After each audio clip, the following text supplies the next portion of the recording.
Hello, in this video we will see what is C++. Before going in detail about the details of coding and programming, we must know what is C++.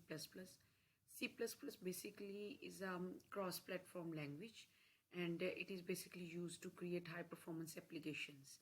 It is an extension of the C language. So there were major three updates that has occurred in 2011, 14 and 17 in C++, different versions, C++ 11, 14 and 17 respectively. So we basically use C to program for creating application that can be used over multiple platforms. So let's see why we use C++. It is one of the most popular programming language. The basic benefit of using a C++ language, it is you can easily switch to advanced languages after learning C++ like Java or C#.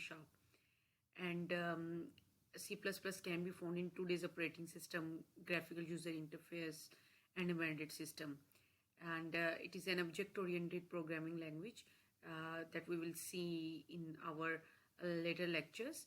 What is it? Object-oriented programming.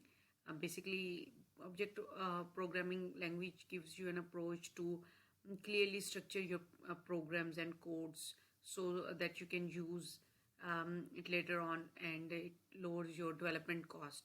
There is a function that performs some certain actions, you can reuse it. So this is basically the programming language. So now let we see what editor we will use for coding. So you just need to go on the website visualstudio.microsoft.com.